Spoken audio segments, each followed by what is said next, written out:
Thinking about paint protection film? Before you spend thousands, let's go over a few things. Cover some pros, some cons, maybe some things you didn't know. That way you're not shelling out a bunch of money and you don't even know what you're paying for. I'm Dustin. I'm in Red Deer. I've been installing PPF and coatings for many, many years, and I've got a ton of experience, so I know what I'm talking about. I'm going to show you what's fact, what's exaggerated, embellished a little bit, and we'll go over why technique and maintenance is going to be a lot more important than most people realize. Paint protection film is basically a clear, durable shield that goes over your paint, protects against rock chips, scratches, small debris, even low-speed scuffs, which you may have seen on pictures all over the internet.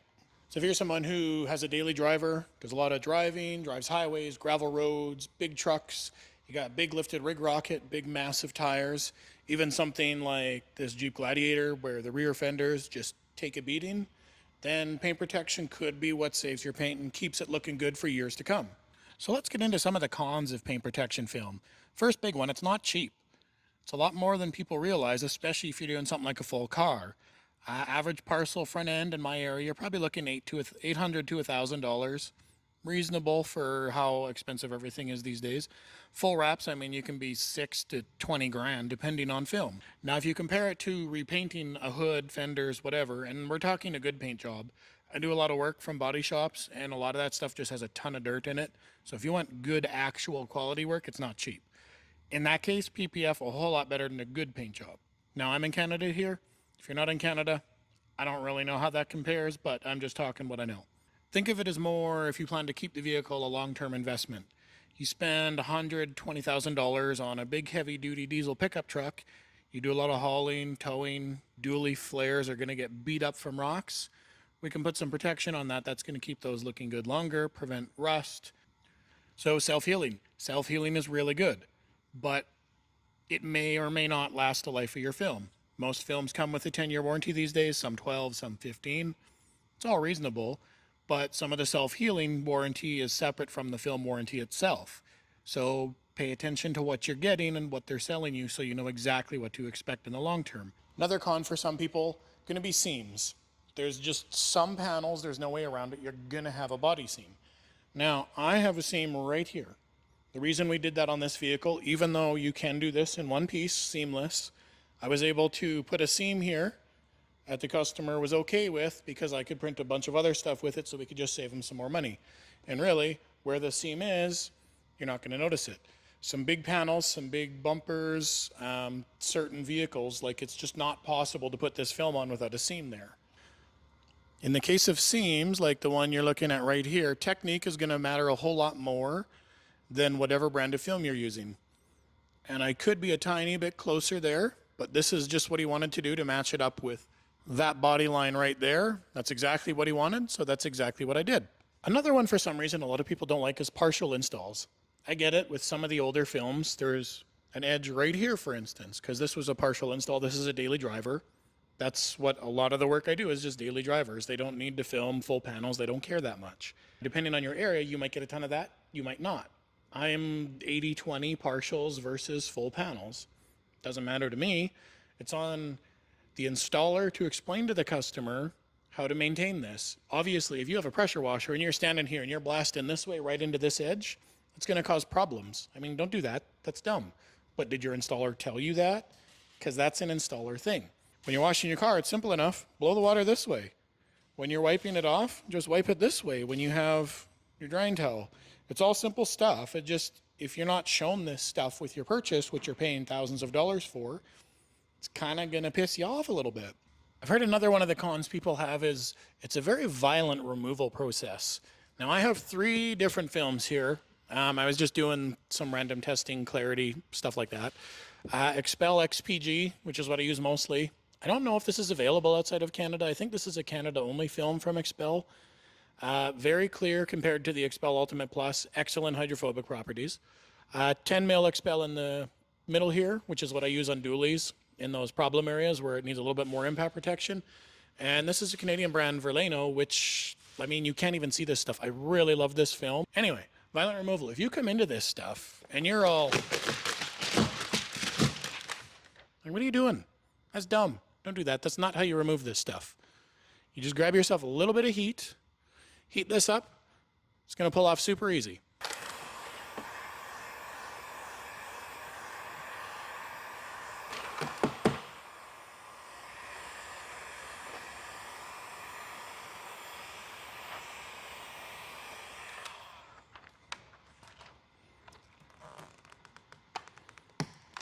It's really that simple. Same with vinyl, same with window tint. A little bit of heat. I use a heat gun because it's cheap. I do have a steamer, but I don't like to whip it out just for some simple removal stuff. If you're learning something right now, how about you go ahead and fondle that like button for me? That way I can keep making out these educational videos for you. So this may or may not be a con. It depends on who you get it. Your installer is going to make a big difference. You can have a perfect installer with a crap film and you're still going to get a good result. You can have the best film in the world and your installer can be new or not know what he's doing, and you can have a terrible experience. You're going to have weird edges. You might have cut lines in your paint, seams that don't line up, silvering.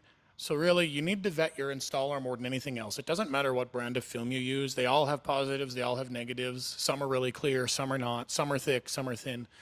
Doesn't matter. A good installer is going to work with you and work with all of those films to make sure you get the best experience. That's what you're going for. Another one of the common concerns people have or bring up is PPF versus ceramic coating. What do I get? Which one is better? Can I use them both? It's going to protect your paint in the sun. It's going to help with UV protection, keep tar stains from etching into your paint, bug sap, stuff like that. This is a barrier. It's like a physical barrier. Ceramic coatings are a little bit different. They do offer a barrier, but it's a liquid barrier, and it's quite a bit thinner than paint protection film. They're really, really great for adding semi-permanent gloss. They're going to add slickness. Some of them can be extremely hydrophobic, so that water just beads right off your windows and your panels. Makes cleaning them super easy. It helps prevent them from getting dirty more frequently. They're also going to be no seams, no edges, stuff like that, because it is a liquid that's applied to your paint after we do paint correction on it. As far as warranty difference goes, most PPF films on the market, I think the lowest warranty I see is about 5 years. Some are up to 15 years now. You do have to be cautious of that, of what it covers. Almost every paint protection film warranty is a limited warranty, which means it covers things like delaminating, cracking, glue coming off of the film. It covers the film. It doesn't cover crap installs. It doesn't cover lifting edges. It doesn't cover you pushing a pressure washer through it. So talk to your installer and make sure you know what you're getting. On the ceramic coating side, you can have some that don't come with warranties. You can some that say they do come with warranties. These warranties are very finicky and hard to actually get a warranty out of. I know a few. I'm not going to mention any names. One of the big companies, you're required to come back year over year, which you pay for, whether you pay upfront as part of the package to get it installed or when you go to get it touched up, to go have them inspect your ceramic coating, make sure everything is good, reapply it if need. That's how your lifetime warranty works. It costs you money every single time you go. There's another company that operates very similar. Some coatings will offer a lifetime warranty. Without maintenance, that's not physically possible. The elements, how often you wash your car, all of this goes into effect with your ceramic coating and how long it's going to last you. Same as paint protection film, hydrophobics, they don't necessarily warranty that long. The main truth behind either of those, paint protection film or ceramic coatings, they're both good. They both serve a different purpose, and they both can be used together. You have your armor in your paint protection film. You have a permanent gloss and ease of maintenance product in ceramic coating. You can use them both together. Even if your film is self-healing, almost all self-healing films can have a ceramic coating on top of it, and that won't affect your self-healing properties. So my redo rate on film is less than 1%. And most of that boils down to prep and technique. Prep is very important when it comes to paint protection film. Not only do you need to make sure your panels are clean, there's no dirt, debris, oils, anything like that on there. You're also going to be wrapping your edges for longevity. You need to do some heat sealing on your edges. That's also going to help longevity and prevent edges from lifting. Also, this position is awful. This was a bad idea. Work on daily drivers, lifted trucks, off-road vehicles, luxury vehicles. I've done some exotics. So I've kind of done a little bit of everything. Everything is kind of the same. If you prep and you do everything properly, you're going to get good results. So if you're a beginner installer, you're looking for tips, what you need to do, things you should know that I wish I knew when I was younger, Or if you're somebody that's just looking for more information, you like informational videos, hit that subscribe button. I got regular content coming out. I like to cover a lot of the beginner stuff, but I do get into some advanced stuff. But a lot of this stuff, people like to gatekeep for whatever reason.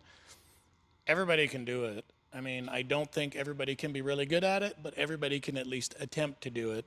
It's a lot harder than people make it look online. I hope you've learned something. The goal is to teach. I look forward to seeing you again in future videos. Have a great rest of your day.